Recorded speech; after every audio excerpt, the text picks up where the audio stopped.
ABTA মাধ্যমিক test paper 2025-26 page number হচ্ছে 545। তো এর দুয়ের দাগের বিভাগ খ এর দুয়ের দাগের প্রশ্নের উত্তর নিয়ে আলোচনা করব। দেখো দুয়ের দাগের একেরটা বলছে শূন্যস্থান পূরণ করো। দুয়ের দাগের একের উত্তর হবে 8 নাম্বার। বলছে রক্তচঞ্চল সাহায্যকারী 8 নম্বর ফ্যাক্টর হবে হিমোফিলিয়া এ রোগ হয়। দুয়েরটা হচ্ছে হোমো হেটারোজাইগাস জীবের ড্যাশ বৈশিষ্ট্য। এটা হবে কি? এটা হবে প্রচ্ছন্ন বৈশিষ্ট্য সর্বদা অপ্রকাশিত থাকে। দুয়ের দাগে 3টা মেরুদণ্ডী প্রাণীদের ভ্রূণের পরিস্ফুটন ও বৃদ্ধির সময় কোষ বিভাজন ঘটে। সঠিক উত্তর হবে মাইটোসিস।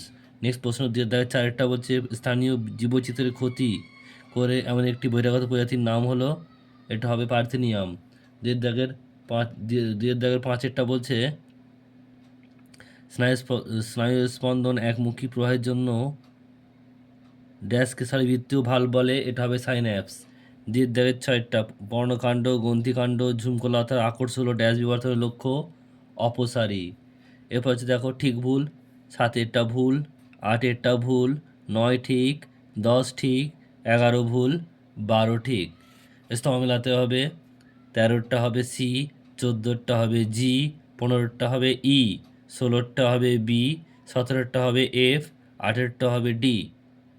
এরপর 19এরটা বিষাদৃশ্য, এটা ডেনড্রাইট হবে। অপশান ডেনড্রাইট হবে। নেক্সট হচ্ছে দেখো পরের প্রশ্ন 20টা, যে প্রথম জোড়া থেকে দ্বিতীয় জোড়া বুঝে 46টা জন্মমাতৃক কোষ 23টি কী হবে?